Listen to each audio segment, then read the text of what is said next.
ተማሪዎች በያላችሁበት እግዚአብሔር ጸጋና ሰላም ይብዛላችሁ። እንደምን ቆያችሁ? እግዚአብሔር እየሰጠን ስላለው መልካም ዕድል እግዚአብሔርን እጅግ በጣም አድርገን እናመሰግናለን። እንግዲህ ክርስቲያናዊ ስነ ምግባር የተባለውን ትምህርት ባለፉት ጊዜያት ጀምረን ወደ 2 ትምህርቶችን አይተናል። አሁን ደግሞ ትምህርት 3ን አብረን የምንመለከት ይሆናል ማለት ነው።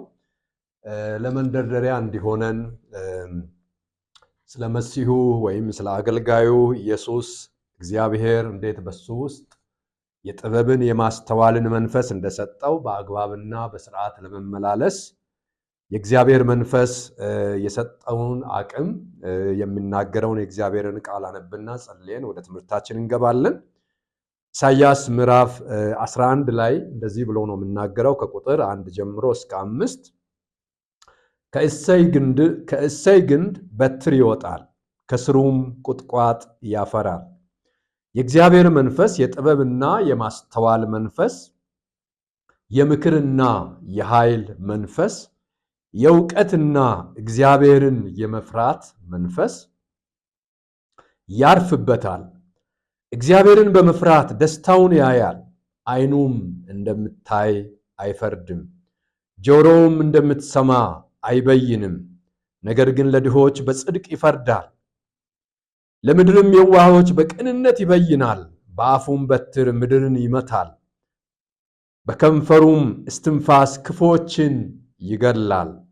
የወገቡ መታጠቂያ ጽድቅ፣ የጎኑም መቀነት ታማኝነት ይሆናል።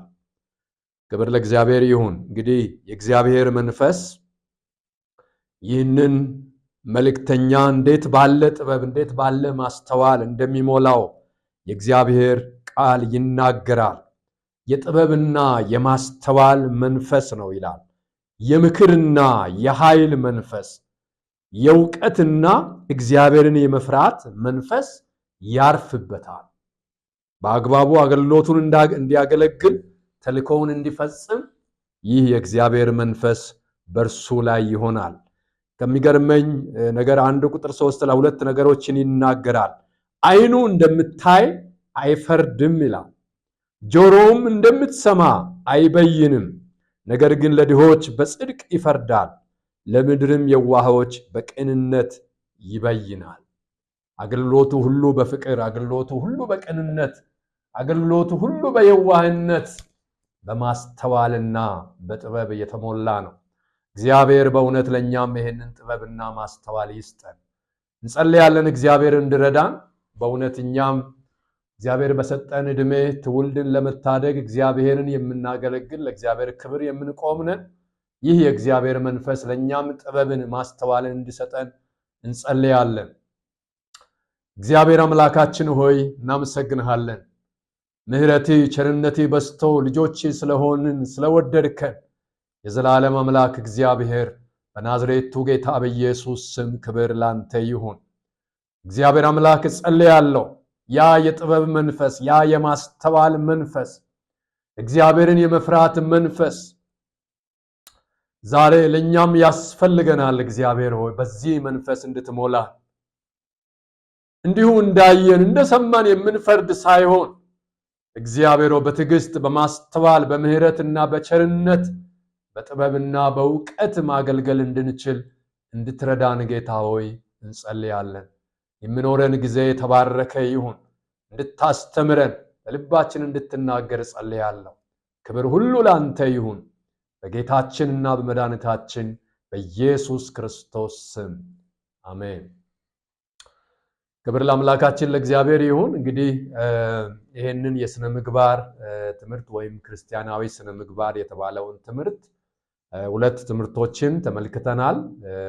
የተለያዩ ሐሳቦችን ለማየት ሞክረናል። ስነ ምግባር ምን ማለት ነው የሚለውን የተለያዩ ሰዎች ያላቸውን እይታ ለማየት ሞክረናል። እንግዲህ ስነ ምግባርን ሰዎች ሲፈጽሙ ወይም ሕይወታቸውን ለዚህ ነገር ሲያስገዙ የተለያየ መነሻ ነገር አላቸው። በተለይ ትምህርት 2 መጨረሻ ላይ አንድ ነገር አይተን ነበረ። ስነ ምግባር ሰዎች ሲፈጽሙ ወይም እያንዳንዱ ስነ ምግባር የራሱ የሆነ መዳረሻ አለው። ከዛ አንፃር ነው ሰዎች የሚያደርጉትና በተለይም 3 ቦታ ከፍለን ነበር የተመለከትነው። ፍጻሜያዊ ስነ ምግባር ያ ማለት ዓላማ ነድ የሆነ ወይም ዓላማ የሚነዳው ዓላማ የሚመራው በውስጡ አንድን ነገር ለመፈጸም ዓላማ አድርጎ የሚንቀሳቀስ ወይም የሚገሰግስ አይነት የስነ ምግባር አይነት ማለት ነው።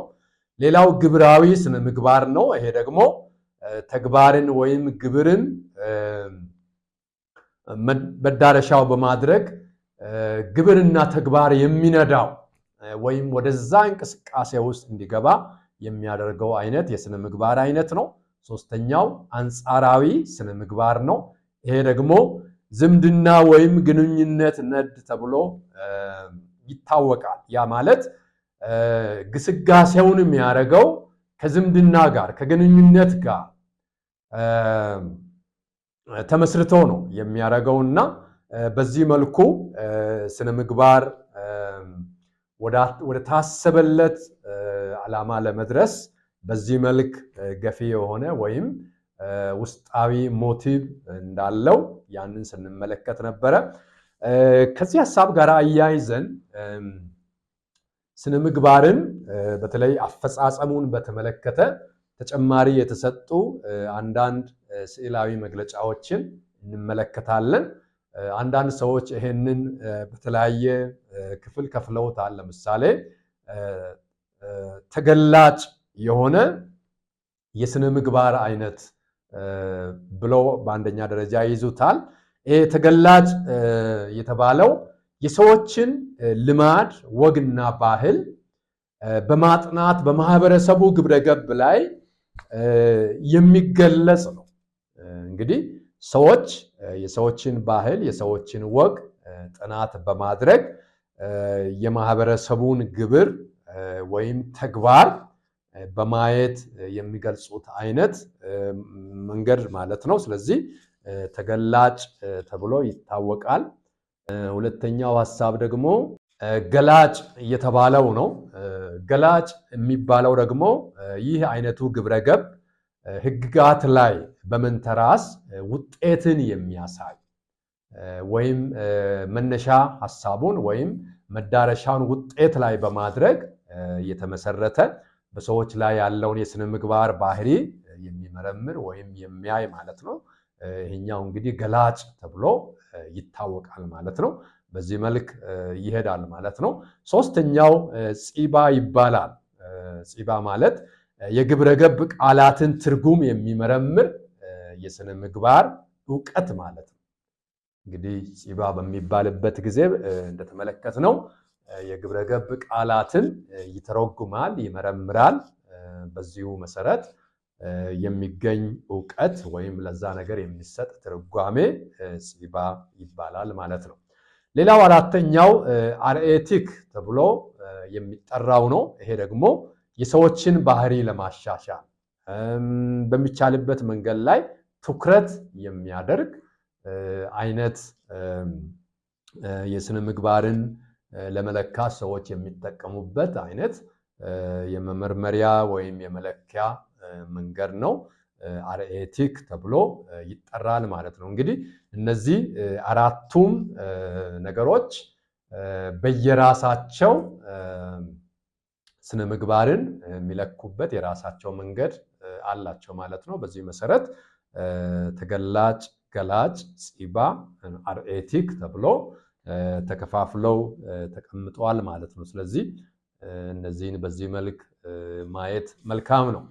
እንግዲህ ከዚህ መሰረታዊ ሐሳብ በመነሳት መልካም ወይም ልክ የሆነው የቱ ነው ለሚለው ጥያቄ ዓለማዊ ፍልስፍና የሚሰጠው የራሱ የሆነ ምላሽ አለው።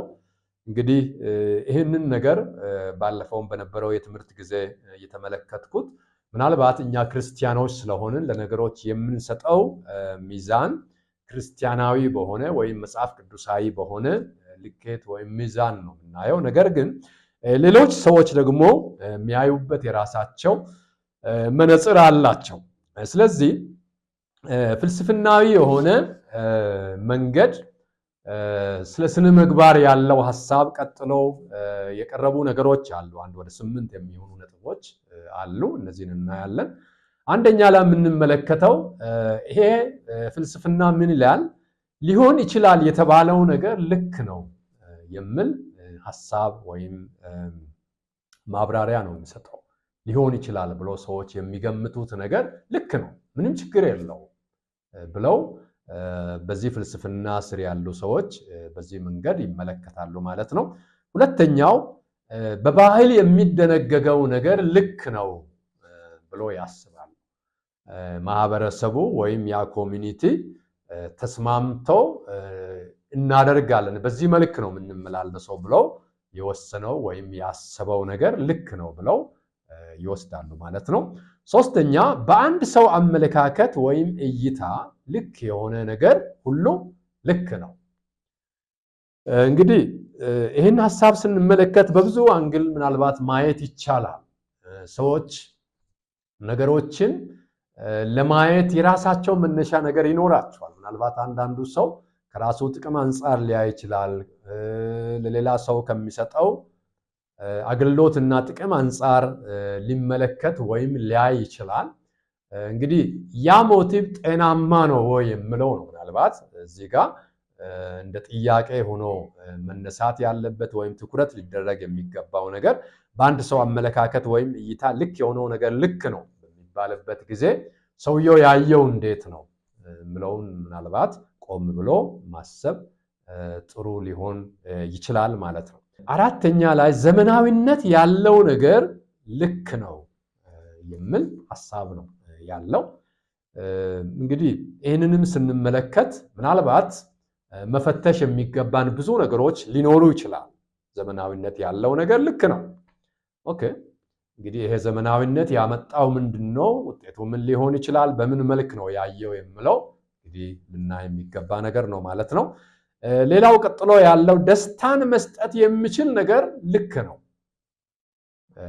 ምናልባት እንግዲህ እዚህ ጋር ቆም ብለን ካየን ለአንዳንድ ሰዎች መጠጣት፣ መጠጥ ቤት መግባት ደስታን የሚሰጥ ነው።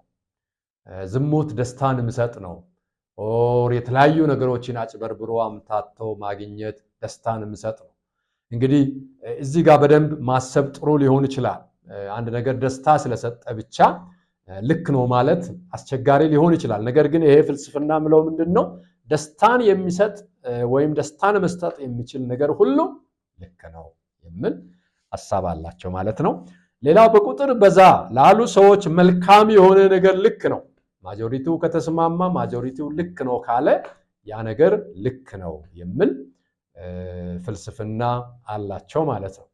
የመጨረሻው ለአንድ ሰው ስሜት አስደሳች ወይም ማራኪ የሆነ ነገር ልክ ነው የሚል ነገር አላቸው።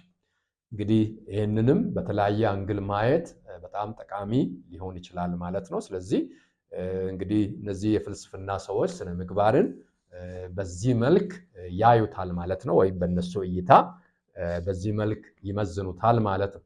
በዋናነት ስነ ምግባር በአንድ ማህበረሰብ ስምምነት ይሁን ወይም አይሁን ተብሎ ያንን ማህበረሰብ የሚያስተዳድር ሕግና ስርዓት ነው። እንግዲህ በዚህ መልኩ ሁሉም የህብረተሰብ ክፍል የየራሱ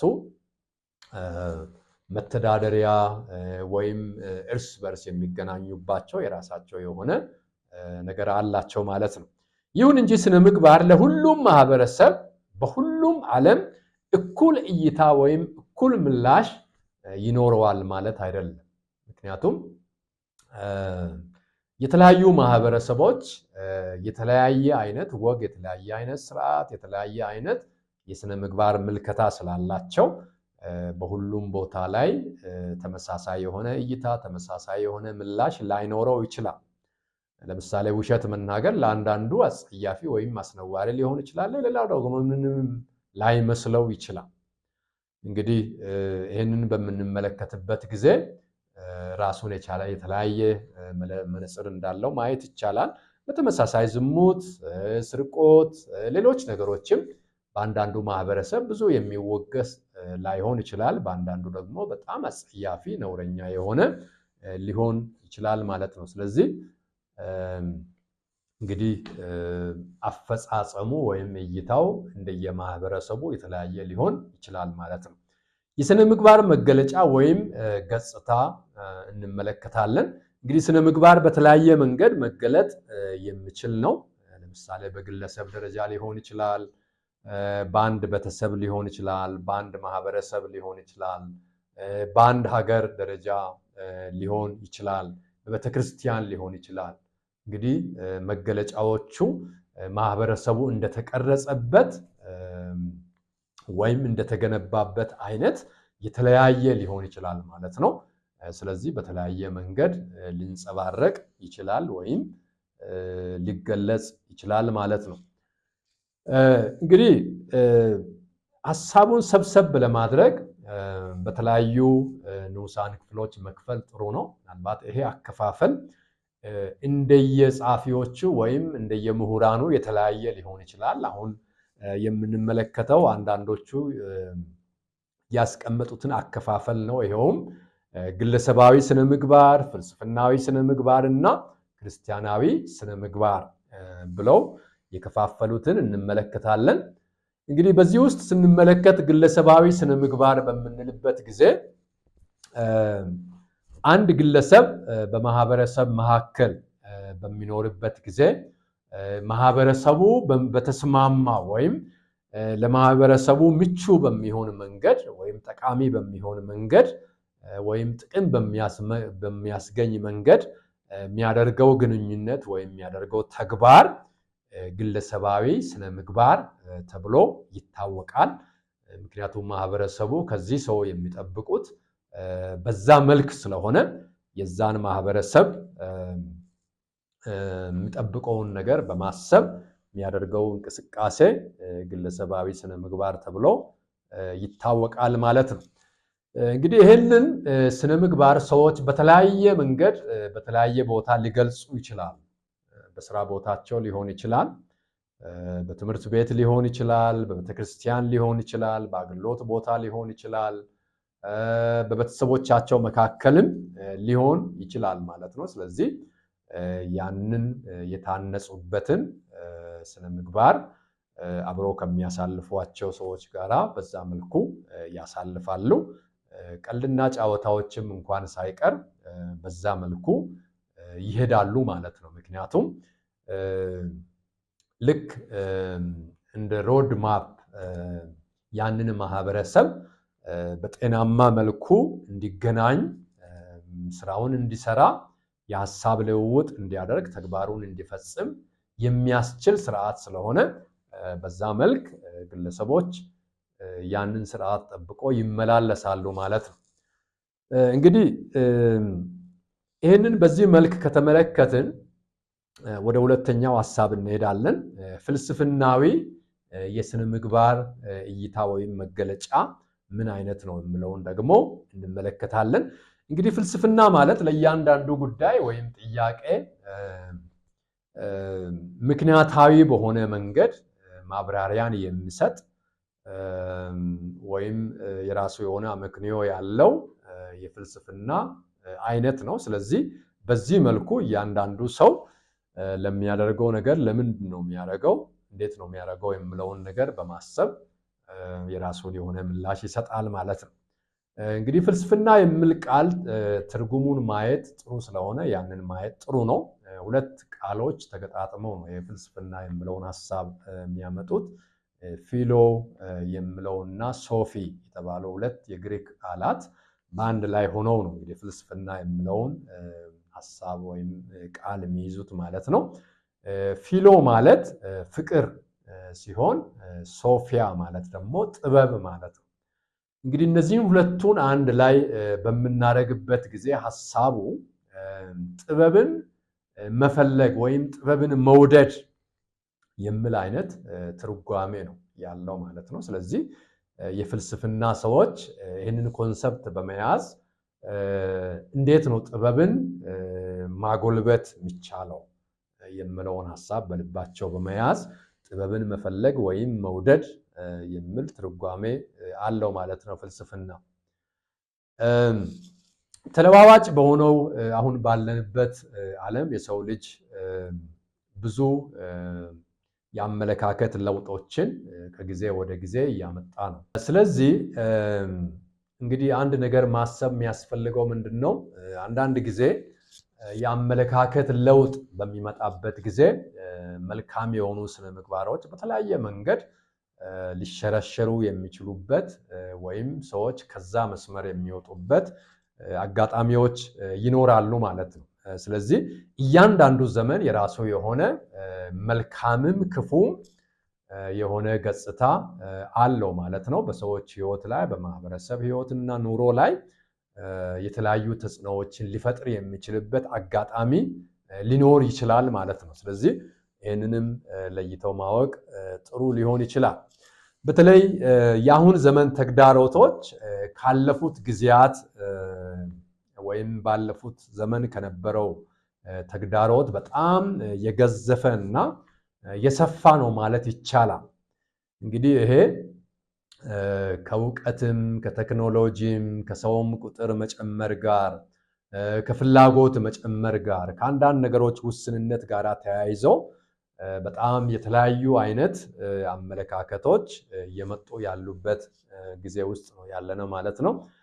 ስለዚህ እነዚህ ተጽዕኖ ሊፈጥሩ ይችላሉ ተብሎ ከሚገመቱ የተወሰኑ ነገሮችን እንመለከታለን።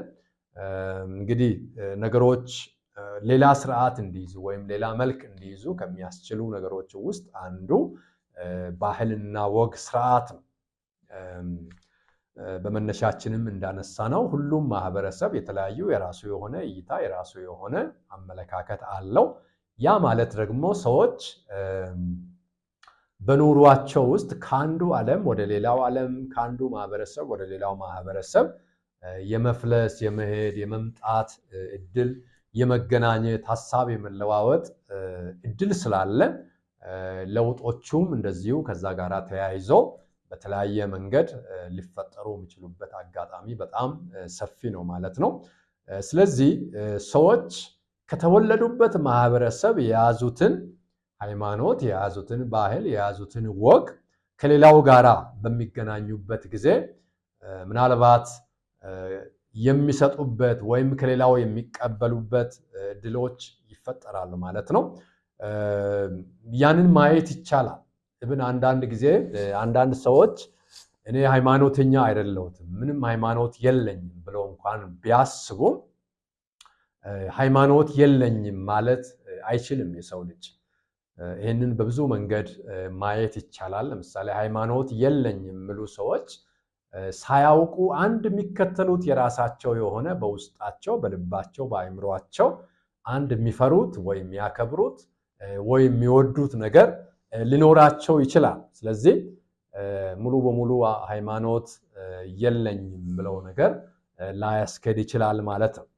በተለይ ለዚህ ትልቅ ምክንያት ሊሆን የሚችለው ነገር እግዚአብሔር ሰውን ሲፈጥር ሰው በእግዚአብሔር መልክና አምሳል የተፈጠረ ነው። ያ ብቻ አይደለም፣ እግዚአብሔር ሰውን ሲፈጥር የህይወትን እስትንፋስ እፍ አለበት ነው ማለት። በተለይ ሃይማኖት እንዲኖረን ወይም አምላክ የተባለውን እንድንፈልግ በውስጣችን ትልቅ መነሻ ምክንያት የሚሆነው ያ በውስጣችን እግዚአብሔር እፍ ያለበት የህይወት እስትንፋስ ነው። ስለዚህ ሰዎች ከዚህ የተነሳ በተሳሳተ መንገድ ይሁን በትክክለኛም መንገድ ይሁን የሃይማኖተኝነት ስሜት እርዳታ ፍለጋ ድጋፍ ፍለጋ ምሪት ፍለጋ በልባቸው ውስጥ ትልቅ የነፍስ ጩኸት አላቸው ማለት ነው። ስለዚህ በሰው ውስጥ ፈጣሪውን የሚፈልግ የነፍስ ጩኸት ስላለበት ሰው ከሃይማኖት ነፃ ሊሆን አይችልም ማለት ነው። ስለዚህ ሃይማኖተኛ የምንሆነው ምክንያት ስላለ ነው ማለት ነው። በተለይ ይህንን ሐሳብ በሚያጎለብት መልኩ ቅዱስ አውግስጢኖስ የተባለው ሰው እንደዚህ የሚል ሐሳብ ተናግሯል። በእያንዳንዱ ሰው ውስጥ እግዚአብሔር ብቻ ሊሞላው የሚችል ባዶ ቦታ ወይንም ሃይማኖታዊ ክፍተት አለ ብሎ ነው የምናገረው። ይሄ በጣም ጥሩ አገላለጽ ነው። እንግዲህ ይሄ አውግስጦስ የተባለው ሰው በእያንዳንዱ ሰው ውስጥ እግዚአብሔር ብቻ ሊሞላው የሚችል ባዶ ነገር አለ ነው። ይህን ነገር በአንድ በኩል ስናስብ እግዚአብሔርን ልናመሰግነው ይገባል። በዓለማችን ላይ በጣም በቂ የሆነ ኢኮኖሚ ያላቸው፣ ምንም ኢኮኖሚያዊ ችግር የሌለባቸው፣ የተሟላ ቴክኖሎጂ ያላቸው የምዕራቡን ዓለም ስንመለከት በዛ አይነት ሁኔታ ውስጥ ሆኖ ራሳቸውን የሚያጠፉ በተለያየ አልኮል፣ በሱስ፣ በተለያየ ርኩሰት የሚጠፉ ሰዎችን ስንመለከት ችግራቸው ምንድን ነው ብለን ብናስብ የኢኮኖሚ ችግር አይደለም፣ የእውቀት ችግር አይደለም፣ ሌሎች ጉለቶች አይደሉም። አንድ ትልቅ የጎደለባቸው ነገር በውስጣቸው ያለውን ክፍተት የሚሞላ እግዚአብሔር ብቻ ሊሞላ የሚችለውን ነገር ያንን ነገር ስላላገኙ የህይወት ባዶነት ስላለባቸው ተስፋ ከመቁረጥ የተነሳ አንዳንዶቹ ህይወታቸውን ያጠፋሉ ማለት ነው። ስለዚህ እግዚአብሔር ይህንን ረሃብ፣ ይህንን ፍላጎት በሁላችንም ውስጥ አስቀምጦናል ማለት ነው። ስለዚህ ትክክለኛ በሆነ መንገድ፣ ትክክለኛ በሆነ መስመር እግዚአብሔር ከሱ ጋር እንድንታረቅ ባዘጋጀው በልጁ በኢየሱስ ክርስቶስ በኩል ክርስቶስን በምናምንበት ጊዜ የእግዚአብሔር ልጆች የመሆን ስልጣን እናገኛለን። ያ ብቻ አይደለም፣ አባት ብለን የምንጣራበትን የልጅነትን መንፈስ ጭምር ስለምናገኝ የነፍሳችን ጥያቄ መልስ ያገኛል ማለት ነው። ለዚህ ይመስለኛል ኢየሱስ ክርስቶስ ሲናገር በአንድ ቦታ ላይ እናንተ ደካሞች ሸክማችሁ የከበደ ሁሉ ወደ እኔ ኑ እኔ አሳርፋችኋለሁ። እረፍትን የሚሰጥ እግዚአብሔር ብቻ ነው። ያችን ክፍተት ባዶነት የሚሞላው እግዚአብሔር ብቻ ስለሆነ የአውግስጦስ አባባል ወይም አገላለጽ በጣም ትልቅ ሐሳብ ነው። ስለዚህ ሰው ሁሉ በውስጡ የሃይማኖት ፍላጎት አለው፣ ወይም ሊረዳው የሚችል ከጎኑ የሚቆም አምላክ ነው የተባለ ነገር ይፈልጋል ማለት ነው። ስለዚህ ሰዎች በውስጣቸው ያለውን ባዶነት ለመሙላት የተለያዩ ሃይማኖት ልምምዶችን ያደርጋል። ምናልባት አንዳንዶቹ ምስል ሊያመልኩ ይችላሉ፣ አንዳንዶቹ በሰው ሊያመልኩ ይችላሉ፣ አንዳንዶቹ በተለያየ አይነት የአእምሮ ሐሳቦች ላይ ተመስርተው እምነታቸውን በዛ ሊያደርጉ ይችላሉ ማለት ነው። ስለዚህ ሰዎች የተለያየ አይነት አመለካከት አላቸው፣ የተለያየ አይነት ምልከታ አላቸው ማለት ነው። ስለዚህ ይህንን እንግዲህ በውስጣቸው ካለው ከተቀረጹበት ወይም በአእምሯቸው ላይ ካለው ነገር በመነሳት አንዳንዶቹ ዕውቀትን፣ ጥበብን፣ አንዳንዶቹ ደግሞ ምልክትን ለማረጋገጫነት ወይም ለእምነታቸው ትክክለኛነት ይህንን እንደሚፈልጉ መጽሐፍ ቅዱሳችን ይናገራል። እንግዲህ የግሪክ ሰዎች ብዙዎቹ የፍልስፍና ፍላጎት ያላቸው ከመሆናቸው የተነሳ ብዙ ጊዜ ጥበብን የሚፈልጉ ናቸው። ለዚህ ነው ጳውሎስ ሲናገር አይሁዶች ምልክትን ይለምናሉ፣ ግሪኮች ጥበብን ይፈልጋሉ፣ እኛ ግን የተሰቀለውን ኢየሱስን እንሰብካለን ብሎ ነው የሚናገረው። እንግዲህ ጳውሎስ በጣም ትልቅ ጥበብና እውቀት ያለው ሰባኪ እንደሆነ እናውቃለን። ኢየሱስ ክርስቶስ በመስቀል ላይ ተሰቅሏል፣ ስላንተ ሞቷል፣ እርሱም ብታምን የዘላለም ሕይወት ይኖርሃል የሚለውን ስብከት እኛ እንሰብካለን ነው የሚለው። እንግዲህ ለፍጥረታዊ ሰው ወይም የእግዚአብሔር መንፈስ ለሌለበት ሰው ይሄ የመስቀሉ ቃል ስብከት ሞኝነት ነው የሚለው።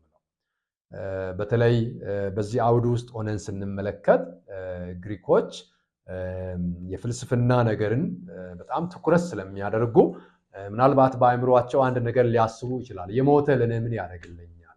ዘመን ያለፈበት ለኔ ምን ያደርግልኛል? እንዲያውም አሁን ባለንበት ዘመን ሰዎች ተሸንፈው በትህትና ከሚያሸንፈው ሰው ይልቅ በጉልበት በስልጣን ወይም በተለያየ ቴክኒክ የሚያሸንፈውን ሰው ያከብሩታል። ከዚህም የተነሳ ጳውሎስ እንደሚለው ለነዚህ ሰዎች ሞኝነት ነው።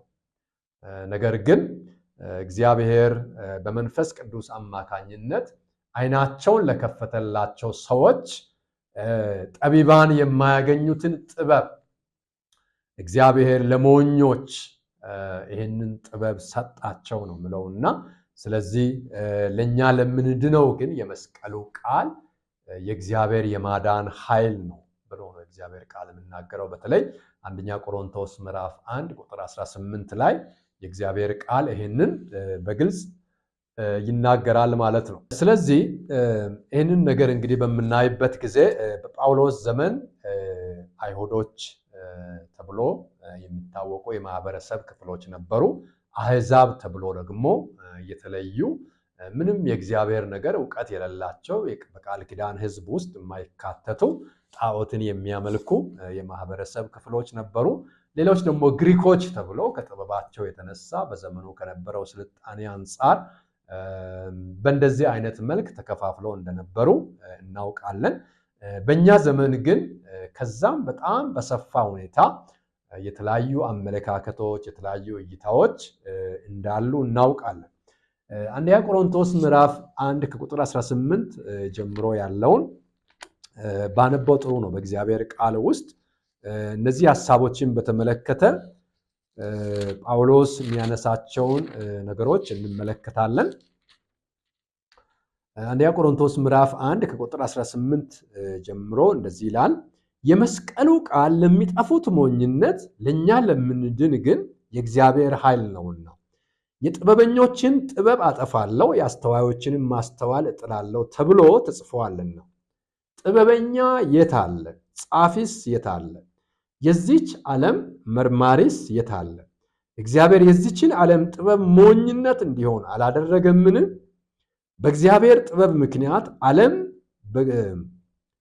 ዓለም እግዚአብሔርን በጥበቧ ስላላወቀች በስብከት ሞኝነት የሚያምኑትን ሊያድን የእግዚአብሔር በጎ ፈቃድ ሆኗልና።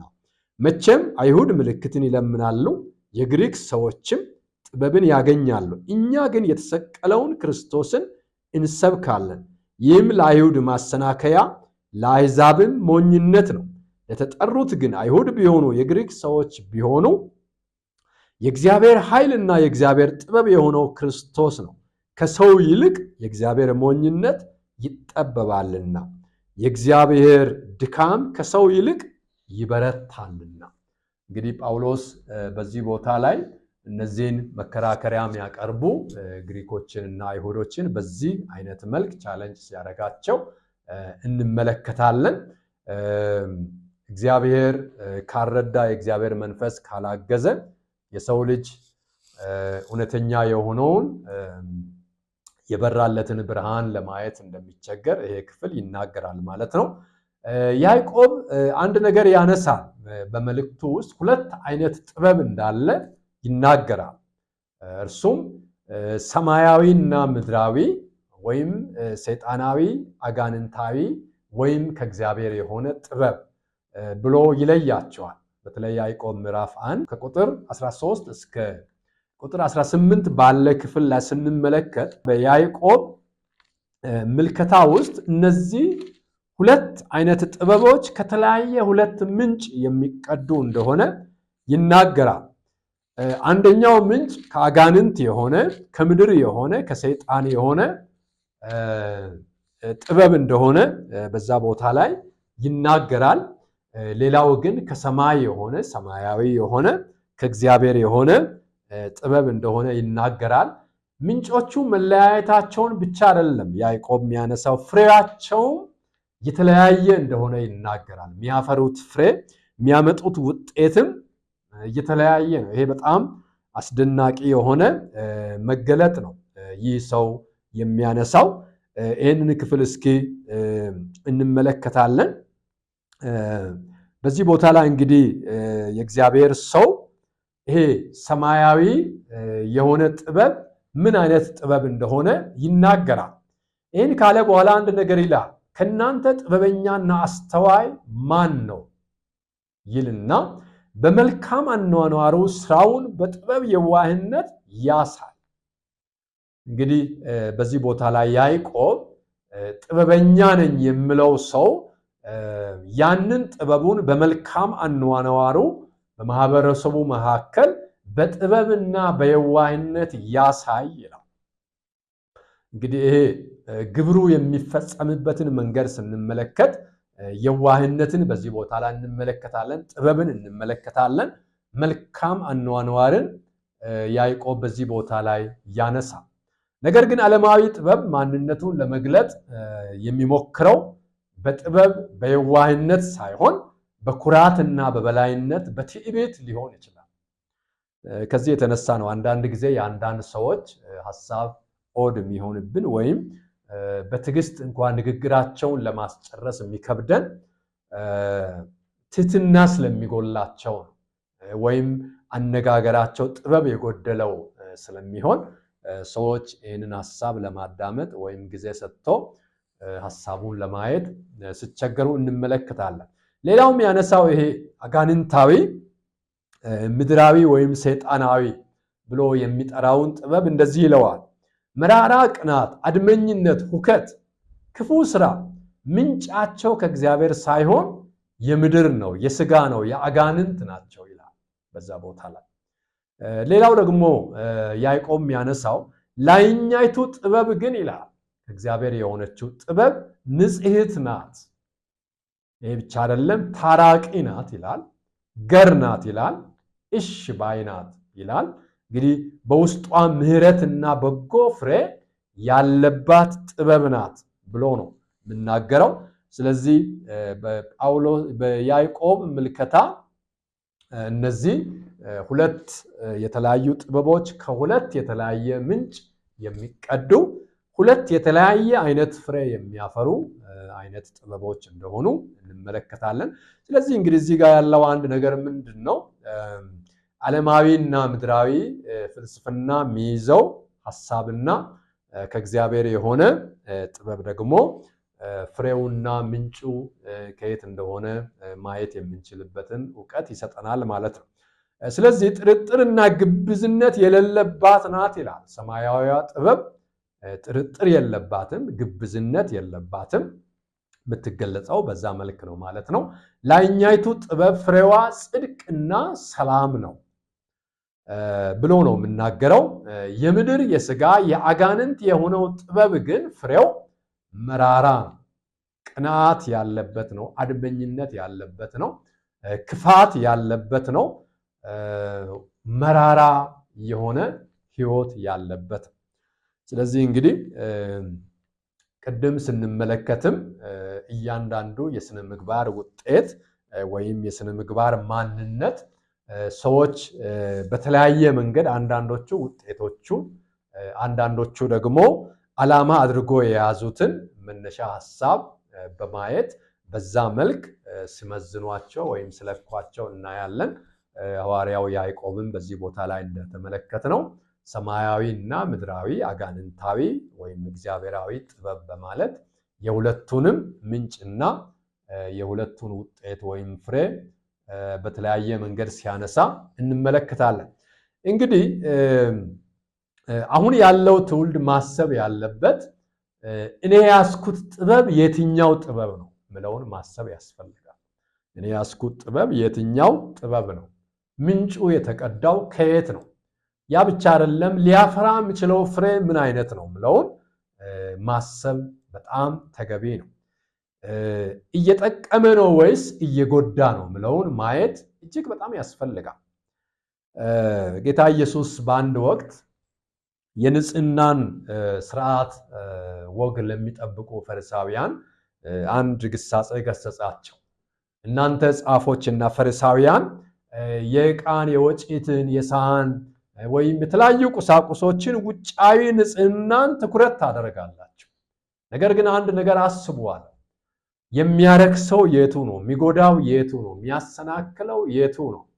ከሰው ውስጥ የሚወጣው ወይስ በውጭ ያለው ነገር ነው ካለ በኋላ ይልቁንስ ሊያረክስ የሚችለው፣ ሊገድል የሚችለው፣ ሊያጠፋ የሚችለው፣ ሰዎችንም በንግግር መካከል በጣም ሊያበሳጭ የሚችለው፣ ሊያሰናክልና ተስፋ ሊያስቆርጥ የሚችለው ከሰዎች አንደበት የሚወጣ ክፉ ቃል፣ ትህትና የሌለው ቃል፣ ግብዝነት ያለበት ንግግር፣ ምቀኝነት ያለበት ሐሳብ ሰዎችን ሊጎዳ፣ ሰዎችን ሊያሰናክል፣ ሊያስጨንቅና ሊረብሽ የሚችል እንደሆነ ማየት ይቻላል። ስለዚህ የያዝኩት ጥበብ የትኛው ነው? የተከተልኩት መንገድ የትኛው ነው?